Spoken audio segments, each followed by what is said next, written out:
Praise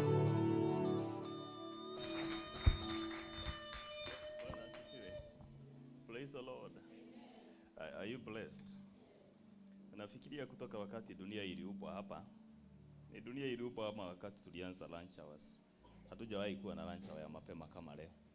Hakujawahi kuhubiriwa saa kama hii. It is the first time.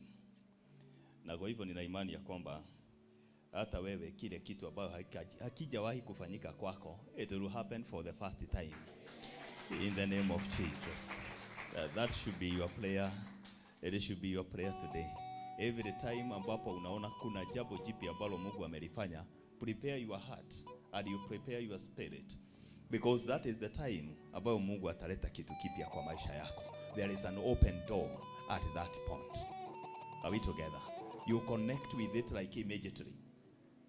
Na hii ndio tunasemaga ya kwamba you must be able to discern the seasons, because right now our lunch hours are evolving to another season.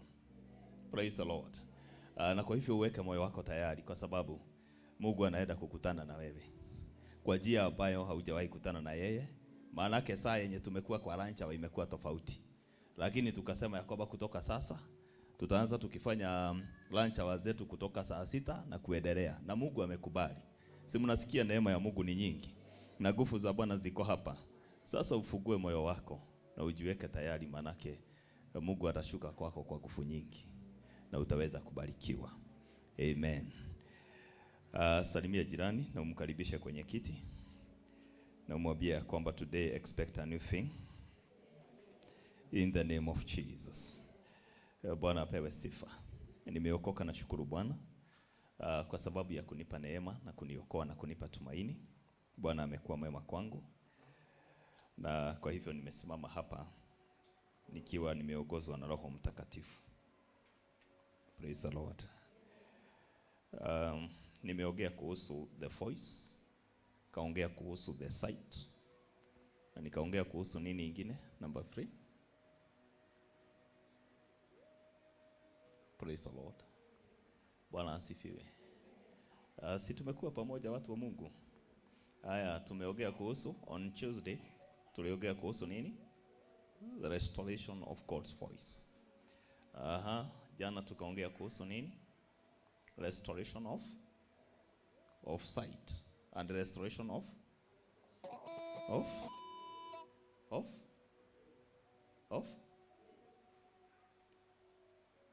Mrogate. Restoration of waves. The ways of the Lord. Bwana asifiwe. All those things are connected together. Na nina imani ya kwamba for you to have the voice of God in your life, lazima masikio yako iwe na uwezo wa kusikia vile ambavyo Mungu anasema. Kwa hivyo the voice comes with the restoration of your hearing ability. I am talking about something that is spiritual. Are we together? Bwana asifiwe. Na katika Psalm 40 and verses 6, Bible inasema ya kwamba sacrifice and offering you did not desire, but my ears you have opened. That is a key part that I wanted you to take from this time. Ya kwamba my ear you have done what? You have opened. Na kwa hivyo kuna mahali ambapo inafika tunahitaji kusikia vile ambavyo Mungu anasema. Tunahitaji kuona vile ambavyo Mungu anafanya. Na katika Job 42, I think it's 42 and verses 5, Bible inasema ya kwamba sasa ninaweza kukusikia kwa sikio langu. Nilikuwa I am saying the opposite, Sasa ninaweza kukuona kwa macho yangu, lakini nilikuwa ninakusikia. Kukusikia tu. I have heard of your voice, the hearing of the ear, but now my eyes sees you. Praise the Lord. I believe that your ear will hear the Lord and your eyes will see the Lord. Bwana Yesu asifiwe. Let me prepare you for the anointing. And I normally compare anointing na vile ambavyo you plug your socket ndio ukaweze kupata power. Kwa hivyo, when you connect with God, what flows in your life is the power of God. Bwana asifiwe. So, for you to be anointed, it takes you to connect with the source of anointing. Tusalimiane, Bwana asifiwe. And therefore, you can be in a service na ukae katika ibada na uone Mungu akishuka na ukose kupata nguvu za Mungu. This time what we are doing is to connect with God, that he may restore our sight, that he may restore his ways and his voice to us. Bwana asifiwe.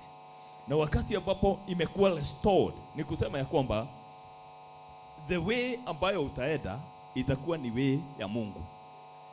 Ile sauti ambayo utaifuata itakuwa ni sauti ya Mungu. Ile jambo ambalo utaliona litakuwa ni jambo la Mungu. Praise the name of the Lord.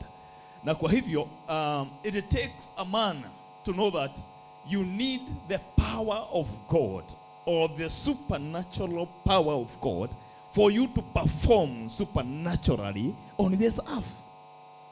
There is no time, hakuna wakati ambapo tutaona ukiwa tofauti if you have no anointing.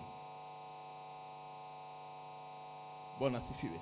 Kwa hivyo ile jambo ambalo linaletanga tofauti kwa maisha yetu ni upako ambao tunapokea, ni nguvu ambazo tunazipokea. Praise the name of the Lord. Na kwa hivyo kuna watu ambao wana kagufu kadogo na kuna watu ambao wako na nguvu nyingi. It all depends on what you understand about God. It all depends na ile space, the capacity you have to carry the power of God. Na ndio maana every Thursday na wabiaga tomorrow we will do this, that you may go and create the capacity, because when this power comes it needs a space to occupy. Amen. Do you have the space for the power? Can you store power? You know, kuna watu ambao hawawezi weka power. Inaweza kuja lakini hauwezi ukaweka. You cannot sustain the power. You can have the power while you are in the service, but when you go out of the service, the power goes together with your walking out. Kalitigo Mrs. Pastor. Sini hivyo. Bwana asifiwe. So ni vizuri ujue jirani kama ako na capacity ama bado anahitaji kutengeneza zaidi. Are you ready for it? Are you ready for electric influence? Bwana asifiwe. Umeshawahi kushikwa na shock ya stima? Unajua wakati ambapo Mungu ameshuka ama anointing imeshuka katika ibada, inakuwaga kama ni shock ya stima. Na wale watu ambao wanaisikia lazima ikutetemeshe. Yani the anointing of God behaves like the normal electricity. Lazima ikutetemeshe. Na watu wengine lazima ikuagushe. Ukishikwa na stima lazima ikuweke chini. Ama namna gani? Haya. Mwadhani ya kumio. Kwa hivyo, plug yourself to the source of power and you see what will happen with your life. This is what makes you different from your colleagues. This is what makes your ministry and your gift different completely. This is what will make you different in your family.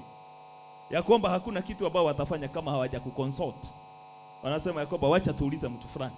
We know kuna kitu ambaye anafanya, kwa sababu anointing comes with influence. Anointing comes with influence.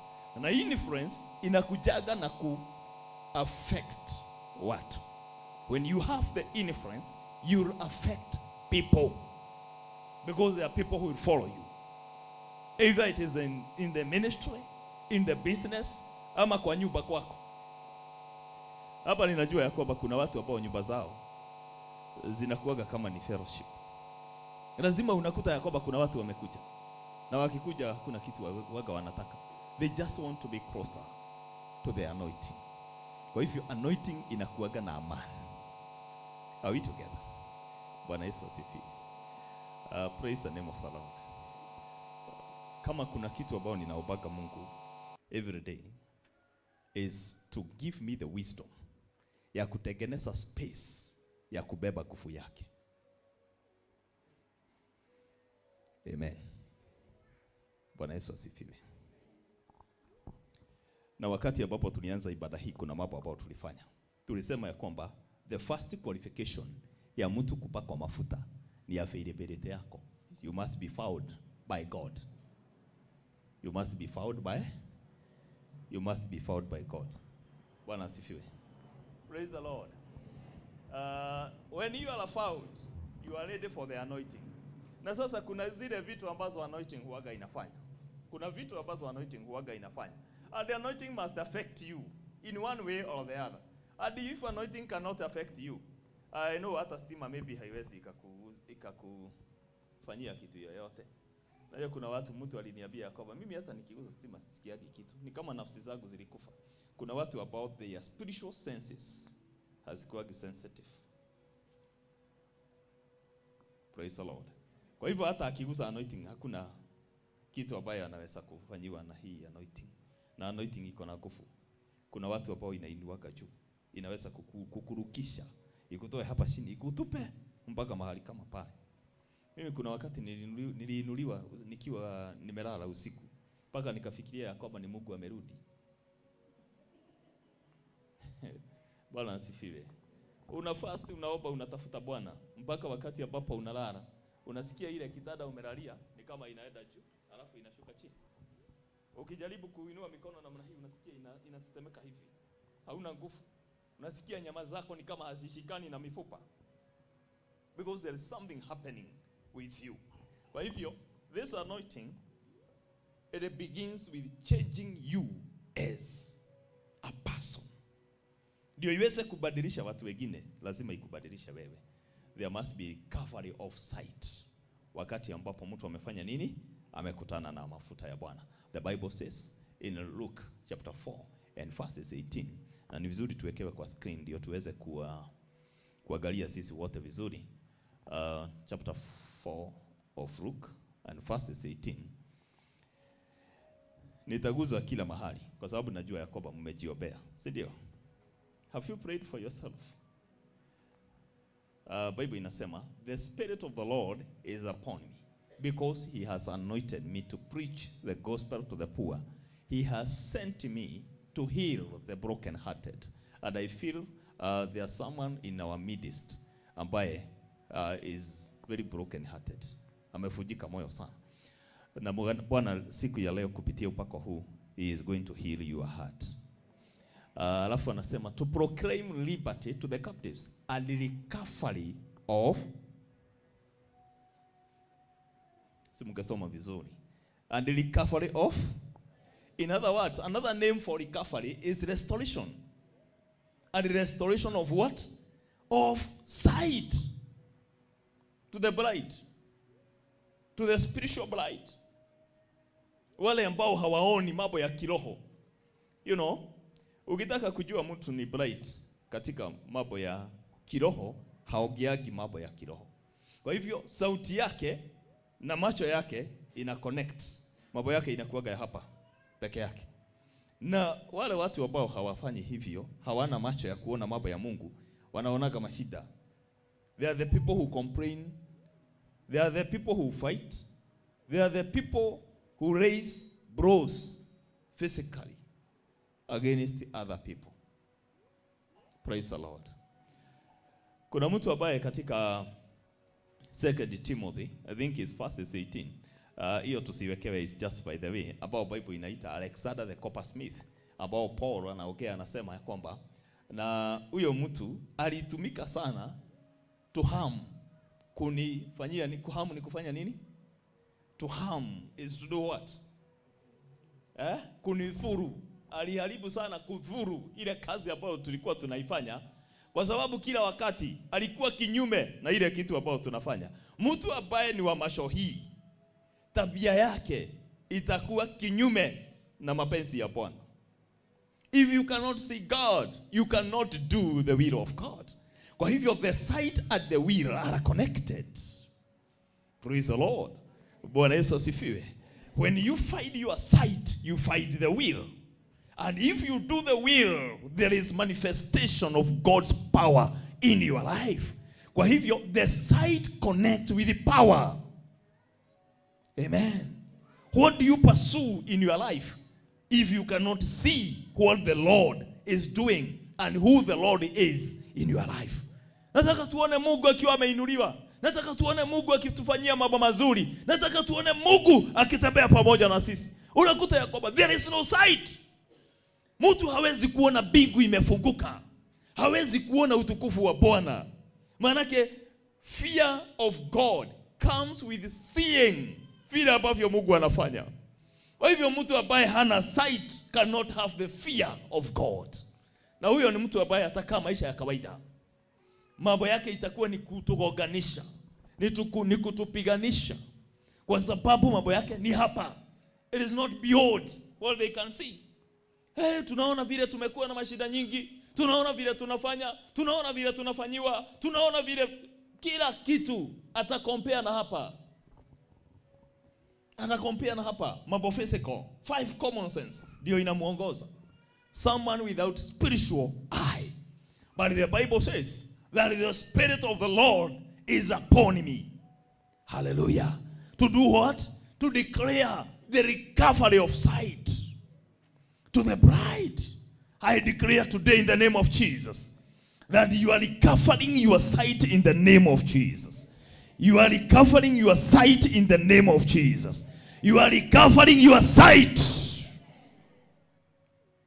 Na sina shaka na hiyo. Kuna watu ambao watatembea kwa kiona Mungu. Praise the Lord.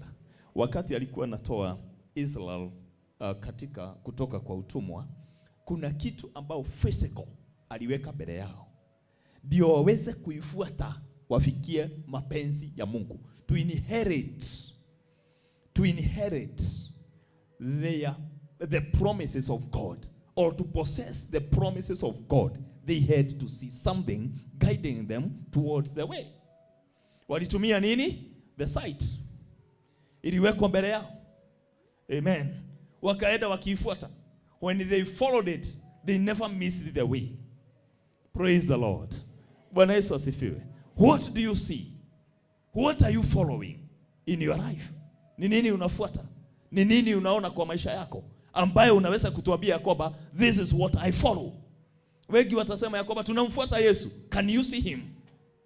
That is the question. That is the conversation that we should have. Can you be able to perceive him? Can you be able to see him? Recovery of sight is very important. Bwana Yesu asifiwe. Praise the Lord. Na ukisoma katika mambo mengi ya history, utakuta ya kwamba yule ambaye alikuwa mbele alikuwa ni Yesu. It is Jesus because he is the way. That is what the Bible says. Kwa nini ninawafundisha mambo mazito? Bwana Yesu asifiwe. The Bible says he is the way. So, if he is the one who was in front, he is Jesus Christ who led them towards possessing the promises of God. You are going to possess the promises of God, the inheritance of God for you, when you can be able to see. Hallelujah. Praise the Lord. Recovery of sight is very powerful. It's very powerful. It's very powerful. And very important. Let me tell you something. Christianity is not just a religion. Actually, I don't call it a religion. It is a union. Am I speaking to you? It is a union between what and what? Christ and me. Praise the Lord. Na kwa hivyo, Christianity is an encounter. It is meeting with the power of God. Praise the Lord. It is encounter. Encounter is meeting. Kwa hivyo, wakati ambapo tunaongea about anointing, we are talking of an encounter with the power of God. And when that power touches you, you recover your sight. Praise the Lord. Let me put it this way. Saa hii nikikunyang'anya, tuseme nikunyang'anye hii saa yako. Mrs. Robert, usitoe. Nikunyang'anye. Kama nikunyang'anywa hautoi. It is forceful. Inatolewa kwa nguvu. Sio? Nishike hivi, nigonge vile wanagonganga. Inakatika hapa, inaanguka. Alafu I take it. Na nianze kumuondokea. For her to have it back, itabidi anikibize. Number 2, anishide gufu ndio aipokee tena. Praise the Lord. Na kwa hivyo, for you to recover back whatever was taken away from you, you need to be empowered. You need power. Hallelujah. You overcome whoever is holding whatever God meant to be part of your life. Na wakati ambapo imefanyika hivyo, utakuta ya kwamba walking in Christianity becomes a joy. It is not a hassle. It becomes joy. Inakuwa tena ni furaha kutembea na Mungu. Because you know, na hakuna kitu ya maana washani niwaambie kama kujua ya kwamba Mungu ameniongelesha. I have seen God. This is what he has directed me to do. That is the joy. Many of us, we don't have the joy of his salvation. Kwa sababu hatumuoni, hatumsikii. We are just following. Watu ambao wanasema Yakoba yupo. Ako pande hii. Anafanya. Twende. Unafuata tu. But wewe mwenyewe, you have no any attachment with him. Christianity is personal attachment with the power of God. Plug yourself to it and you'll see whether it will not transform your situations. Hallelujah. Bwana Yesu asifiwe. So, this surface, there is grace to recover your sight because there is anointing. Mukaga ameni. Praise the Lord. Bwana asifiwe. You are recovering your sight in the name of Jesus Christ. You are recovering the ways of God today. Sauti ya Mungu unaenda kuipokea tena. Unaenda kutembea nayo tena. Si Bible inasema ya kwamba utasikia sauti nyepesi ikikwambia ya kwamba this is the way to go. Hallelujah. Katika biashara unasikia kwamba this is the way to go. Katika nyumba yako unasikia this is the way to go. Katika career unasikia this is the way to go. Katika ministry kama hii unasikia this is the way to go. Katika njia zako za maisha, whatever you are pursuing, unasikia this is the way to go. You hear the voice of God. May you recover your spiritual ear in the name of Jesus. And you will hear that voice of God, the still voice of God, directing you and commanding you the ways to go in the name of Jesus. Lazima tutoke katika giza ya maisha na tuingie katika maeneo ambaye tutatembea na neema na ufalme wa Mungu hapa duniani. Amen. This is the joy of the kingdom of heaven. How do you say, I am a carrier of the kingdom, and you have not experienced it? We have to begin today. It is not tomorrow. Ni sasa. Na kama sio sasa. Praise the Lord. Kufanya nini? To carry the kingdom. By seeing, by hearing, by having the ways of God back to our lives. Imagine wakati ambapo Mungu alikuleta katika dunia hii. There is what he is connected you with. Kuna kitu ambaye Mungu aliweka. Nimekuleta hapa that you may become the speaker. You may become this thing, the voice. You may become an engineer. You may become a preacher. You may become something that is important to you. Lakini wakati tumekuja katika dunia, things happen kutoka kuzaliwa kwetu. And you'll find that you missed the way. You are diverted from the way. This day, you are regaining your way. And you are recovering the way. In the name of Jesus. Oh, Shakapa Kariribo Shanda. In the name of the Lord. In the name of the Lord Jesus. You know, God is making. God is making. God is making. Na sasa hivi katika ibada hii kuna watu ambao watasikia sauti ya Mungu tukiwa hapa. While we are here. Kuna watu ambao macho yao itafunguka tukiwa hapa. Kuna watu ambao watatoka hapa and they will get the direction of God. Let me tell you, your success kuna mahali ambapo imeshikwa katika mkono wa Bwana, katika neema ya Bwana na katika uwepo wa Bwana. You must have the way to access that praise. Praise the Lord. Sasa anointing, will you understand this? Judges 16 and verses 3, it speaks about Samson. Inaongea kuhusu Samson. Na kuna mahali ambapo nilisoma nikasikia, and he regained his power. Wakati ambapo alipokea nguvu, akashika malango ya mji, akaibeba mpaka kwa mlima peke yake. Imagine mtu mmoja hata anashida kwa. Kwani hizo pillars zilikuwa zinatoshana namna gani? If he was able to hold this pillar and this pillar, akainua hiyo malango yote namna hii, akaibeba na akaipeleka mpaka kwa kilima. Wewe unaona ni nini ilisababisha hiyo kitu? There must be some effect of supernatural influence. And Samson lay low till midnight. Then he rose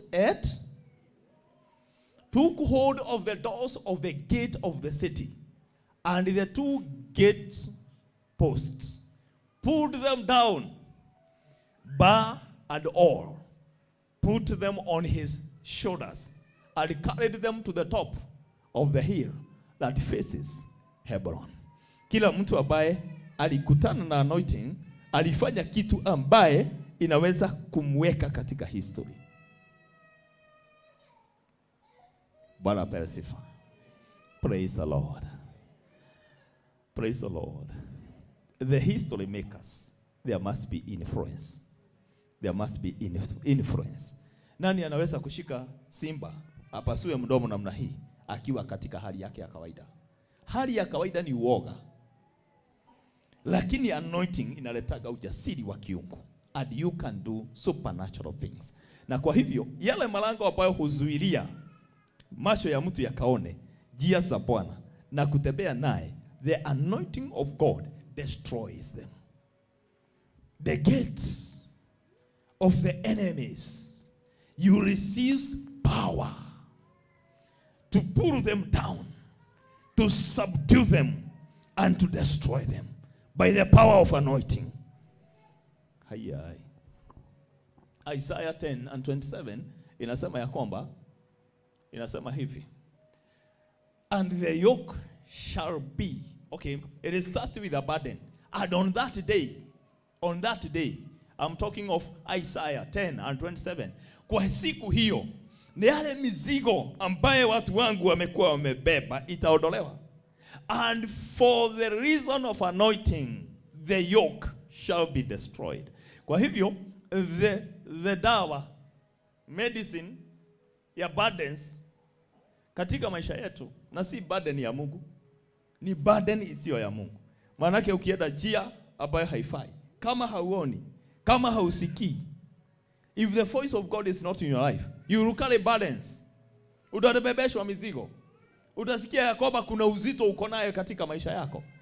Lakini what destroys the burdens is the anointing. And what destroys the yoke is the anointing. Kwa hivyo, kile kitu kilikutoa kwa njia ya Mungu, that yoke must be destroyed. And that is why we are in anointing service. Praise the Lord. Bwana Yesu asifiwe. Oh, we love you, Lord. We love you, Holy Spirit. I give you praise. The Bible says that Jesus was anointed by the Holy Ghost and power. Without anointing of the Holy Ghost and without power, he could just function like a normal man. But when he received the power, the history changed. The life changed. The Bible says he went along doing good. From this service, you will go along doing good. Yale mambo ambayo haungeweza kuyafanya, utaanza kuyafanya kutoka sasa, katika jina la Yesu Kristo. Stand up on your feet. Oh, hallelujah. I give you praise, Lord. Holy Spirit of the Lord, have your way. Na ningeomba ya kwamba tukifanya anointing service tutolewe online.